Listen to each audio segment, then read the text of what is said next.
कहते हैं किस्मत बदलते देर नहीं लगती। कभी कभी इंसान की तकदीर वहां से खुलती है जहां से उसने सोचा भी नहीं होता। आज की कहानी है उस्मान की, एक बेहद गरीब, बुजुर्ग और मेहनती मोची। उस्मान एक पुरानी बस्ती के किनारे जंगल से सटी हुई एक टूटी फूटी झोंपड़ी में रहता था। उसकी झोंपड़ी का हाल ऐसा था कि न धूप रुकती थी न बारिश। उसके हाथों में हुनर तो बहुत था। वो पुराने जूतों को नया बना देता था, लेकिन बदले में उसे क्या मिलता? सिर्फ चंद सिक्के जो 2 वक्त की रोटी के लिए भी पूरे नहीं पड़ते थे। सुबह से शाम तक उस्मान गर्दन झुकाए सुई धागे से जूतों में टांके लगाता रहता। उसकी कमर झुक गई थी, आंखें कमजोर हो चुकी थी और अक्सर वो भूखे पेट ही सो जाता। लोग आते, काम करवाते और चले जाते। किसी को उसकी भूख का एहसास नहीं होता। एक शाम उस्मान बहुत थका हुआ था। पूरे दिन की मेहनत के बाद मुश्किल से इतने पैसे मिले थे कि वो थोड़ी सी दाल और चावल खरीद सका। अंधेरा छा चुका था। उस्मान ने झोंपड़ी के अंदर आग जलाई और खिचड़ी पकाने बैठ गया। खिचड़ी की खुशबू उठी तो उसके चेहरे पर एक कमजोर सी मुस्कान आ गई। यही उसका कुल सरमाया था। वो पानी लेने के लिए पल भर को बाहर निकला। लेकिन दोस्तों, जंगल के करीब रहना आसान नहीं होता। झाड़ियों के पीछे से 2 चमकती आंखें ये सब देख रही थी। वो एक गीदड़ था, चालाक और भूखा। जैसे ही उस्मान बाहर गया, गीदड़ बिजली की तेजी से अंदर घुसा। उसने आव देखा न ताव सीधे हांडी में मुंह डाल दिया और गर्मा गर्म खिचड़ी खाने लगा। जब उस्मान वापस लौटा तो सामने का मंजर देखकर उसके पैरों तले जमीन खिसक गई। उसकी रोटी, उसकी मेहनत एक जानवर खा रहा था। उस्मान की आंखों में खून उतर आया। भूख और गुस्से ने उसे पागल कर दिया। उसने चिल्लाकर कहा, आह कमबख्त चोर, आज मैं तुझे जिंदा नहीं छोड़ूंगा। उस्मान ने पास पड़ा मोटा डंडा उठाया और दरवाजा रोककर खड़ा हो गया। गीदड़ फंस चुका था। मौत उसके सिर पर नाच रही थी। तभी जैसे ही उस्मान ने डंडा उठाया, गीदड़ जमीन पर लेट गया और इंसानों की तरह बोल पड़ा, रुक जाओ मोची बाबा, रुक जाओ, मुझे मत मारो, मेरी खाल तुम्हारे किसी काम नहीं आएगी। उस्मान हैरान रह गया। तू बोलता है? गीदड़ बोला, हाँ बाबा, मैं मानता हूं मैंने चोरी की है, लेकिन अगर तुम मेरी जान बख्श दो तो मैं वादा करता हूं तुम्हारी गरीबी को अमीरी में बदल दूंगा। मैं तुम्हें इस मुल्क का सबसे अमीर शहजादा बना दूंगा। उस्मान दर्द भरी हंसी हंसा। तू एक मामूली गीदड़, खुद चोर है, मुझे क्या देगा? गीदड़ की आंखों में सच्चाई थी।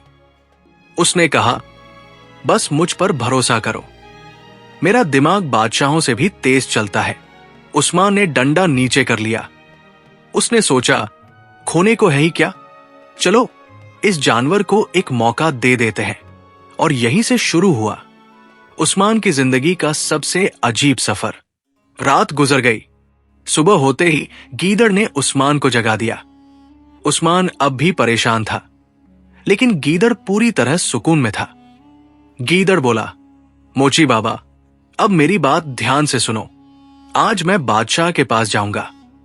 तुम्हें बस यही चुपचाप रहना है और मेरा इंतजार करना है। याद रखना, आज से तुम मोची नहीं, शहजादा उस्मान हो। उस्मान ने डरते हुए पूछा, लेकिन हम बादशाह को क्या दिखाएंगे? हमारे पास तो कुछ भी नहीं है। गीदड़ मुस्कराया, जो दिखता है दुनिया उसी को मानती है, बाकी मुझ पर छोड़ दो। ये कहकर गीदड़ नदी की तरफ चल पड़ा, जो शाही महल के रास्ते में थी। वहां उसने अपनी अक्ल चलाई। उसने सफेद रुई, टूटी लकड़ियां और पुराने कपड़े इकट्ठा किए और उन्हें पानी में बहा दिया।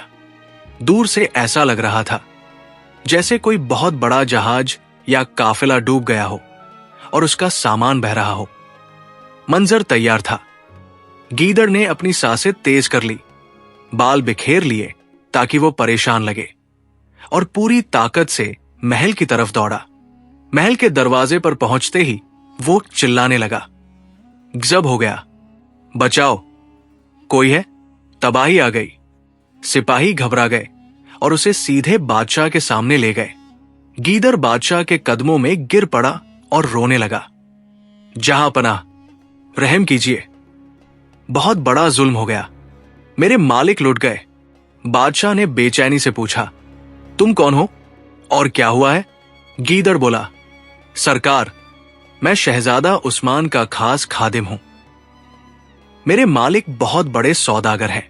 हमारा काफिला नदी पार कर रहा था कि अचानक सैलाब आ गया।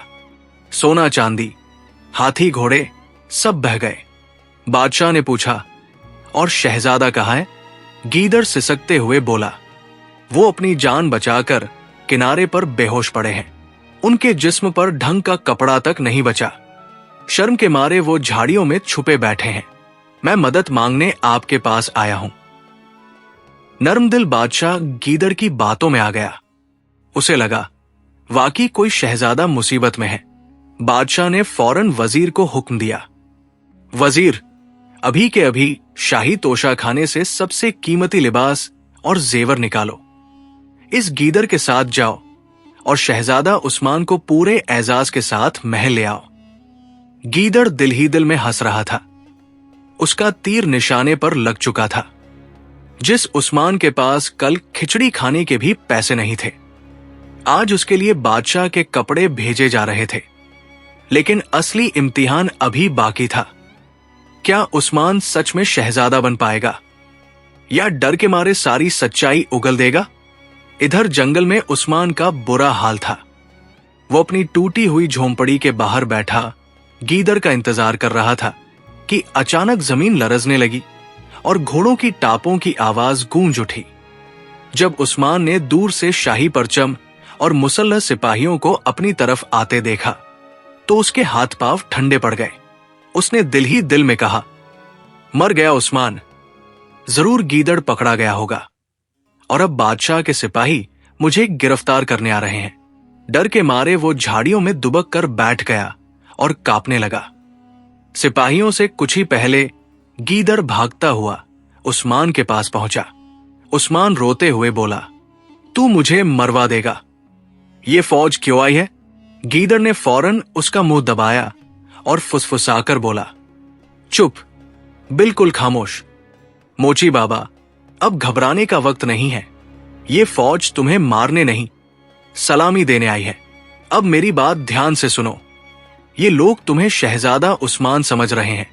तुम्हें कुछ नहीं बोलना, बस उदास रहना, जैसे तुम्हारा सब कुछ लुट गया हो। अगर तुमने मुंह खोला तो हम दोनों मारे जाएंगे। गीदड़ सिपाहियों के पास गया और बोला, मेरे मालिक शहजादा उस्मान झाड़ियों में है, अपने फटे हुए हाल की वजह से शर्मसार है। कपड़े इधर लाइए। झाड़ियों की ओट में उस्मान ने अपनी जिंदगी में पहली बार नर्म मुलायम शाही कपड़े पहने। जब उसने शाही पगड़ी अपने सिर पर रखी तो मानो उसकी शख्सियत ही बदल गई। वो झुका हुआ, कमजोर मोची अब सच में एक बुजुर्ग और रौबदार शहजादा लग रहा था। जब वो बाहर निकला तो सिपाही भी दंग रह गए और झुककर सलाम किया। उस्मान खामोशी से घोड़े पर सवार हुआ और काफिला महल की तरफ चल पड़ा। महल पहुंचकर उसकी आंखें फटी रह गई। जिन दीवारों को उसने जिंदगी भर सिर्फ दूर से देखा था, आज उन्हीं के अंदर वो मेहमान बनकर दाखिल हो रहा था। दरबार में बादशाह खुद आगे बढ़े, उस्मान का इस्तकबाल किया और उसे अपने बराबर तख्त पर बिठाया। डर के मारे उस्मान के मुंह से आवाज नहीं निकल रही थी, लेकिन बादशाह ने सोचा, बेचारा सदमे से गूंगा हो गया है। महल में शाही दस्तरख्वान बिछाया गया। भुने हुए तीतर, बिरयानी, तरह तरह के पकवान और मिठाइयां देखकर उस्मान की आंखें फैल गई। बेचारे ने महीनों से ढंग की रोटी नहीं खाई थी और आज सामने शाही दावत थी। वो बेसब्री से हाथ बढ़ाने ही वाला था कि गीदड़ ने मेज के नीचे से उसका पैर दबा दिया। गीदड़ ने बादशाह से कहा, जहां पनाह, मेरे मालिक इतने गमगीन हैं कि उनका हाथ भी नहीं उठ रहा। इजाजत हो तो मैं इन्हें अपने हाथों से खिला दूं। बादशाह ने मुतस्सिर होकर कहा, सुभान अल्लाह, कैसा वफादार खादिम है। खाने के दौरान एक पल ऐसा आया कि उस्मान से रहा नहीं गया। उसने शोरबे का प्याला उठाया और चम्मच की जगह सीधे मुंह लगाकर सुर सुर करके पीने लगा। सारे वजीर और अमीर हैरानी से देखने लगे। शाही अदब के खिलाफ यह हरकत देखकर सबको शक होने लगा। गीदड़ ने फौरन बात संभाली। वो हंसकर बोला, आप लोग हैरान न हो। दरअसल हमारे देश में रिवाज है कि जब खाना बहुत लजीज हो तो उसे सीधे प्याले से पिया जाता है ताकि बावर्ची की इस्तफजाई हो। मेरे मालिक आपके खाने की तारीफ कर रहे हैं। बादशाह खुश होकर बोले, वाह क्या आलीशान रिवाज है। यह कहकर बादशाह ने भी अपना प्याला उठाकर मुंह से लगा लिया। दावत के बाद बादशाह ने वजीर से कहा, मैंने आज तक इतना शरीफ, खामोश और सब्र वाला शहजादा नहीं देखा। मेरी बेटी शहजादी जैनब के लिए इससे बेहतर रिश्ता कोई हो ही नहीं सकता। शहजादी जैनब ने भी जब उस्मान को देखा तो उसके दिल में हमदर्दी जाग उठी और उसने हाँ कर दी। और फिर वो हुआ जो किसी ने सोचा भी नहीं था। जंगल के किनारे रहने वाला एक गरीब बुजुर्ग मोची आज मुल्क की शहजादी का दूल्हा बन गया। शादी के जश्न के बाद बादशाह ने एक नई फरमाइश कर दी। उन्होंने कहा, बेटा अब हम तुम्हारा वो आलीशान महल देखना चाहते हैं। ये सुनते ही उस्मान का दिल डूब गया। उसने सोचा, अब पकड़ा गया। मेरे पास तो टूटी झोंपड़ी के सिवा कुछ नहीं। तभी गीदड़ ने आंख मारी और बोला, चलिए जहांपना, मैं आगे जाकर तैयारी करता हूं। गीदड़ भागता हुआ जंगल के सबसे गहरे हिस्से में पहुंचा। वहां एक पहाड़ी पर एक बेहद बड़ा और खौफनाक किला था, जो किसी इंसान का नहीं बल्कि एक आदमखोर जिन्न का था। जिन्न किले के बाहर अपने बड़े डंडे के साथ बैठा था। गीदड़ ऊंची जगह पर चढ़कर चिल्लाया, ओ बेवकूफ जिन्न, तू यहां बैठा है, भाग, अपनी जान बचा। जिन्न गरजा, क्यों, क्या हुआ? गीदड़ ने डर का नाटक करते हुए कहा, तुझे नहीं पता, चांद बादशाह अपनी पूरी फौज लेकर आ रहा है। उसने कसम खाई है कि आज इस किले के जिन्न की खाल से अपने जूते बनवाएगा। देख, सामने धूल उड़ रही है। दूर से बादशाह की फौज की धूल उड़ती देखकर जिन्न डर गया। मौत का डर बड़े बड़ों की अक्ल छीन लेता है। वो ताकतवर जिन्न अपना डंडा वहीं फेंककर पहाड़ों की तरफ भागा और पल झपते ही गायब हो गया। गीदड़ ने गहरी सांस ली और किले का बड़ा दरवाजा खोल दिया। अंदर किला हीरों और जवाहरात से भरा हुआ था। कुछ ही देर में बादशाह का काफिला वहां पहुंच गया। गीदड़ दरवाजे पर झुककर बोला, खुशामदीद जहांपना, ये रहा शहजादा उस्मान का आलीशान महल। बादशाह और उस्मान दोनों किले की शान देखकर दंग रह गए। उस्मान की आंखों से आंसू बहने लगे। जो मोची कल तक टूटी झोंपड़ी में रहता था, आज वो सचमुच महल का मालिक बन चुका था। सब कुछ ठीक हो जाने के बाद गीदड़ उस्मान के पास आया और बोला, शहजादे, अब मेरा काम खत्म हुआ, मुझे इजाजत दीजिए। उस्मान ने उसका हाथ पकड़ लिया। नहीं मेरे दोस्त, तुम मत जाओ, तुम्हारी वजह से मुझे ये सब मिला है। गीदड़ मुस्कराया और बोला, मैं जंगल का जानवर हूं उस्मान, मुझे महल की कैद नहीं, जंगल की आजादी पसंद है। मैंने अपना वादा निभाया, अब तुम अपनी जिंदगी जियो। ये कहकर गीदड़ जंगल की अंधेरी राहों में खो गया।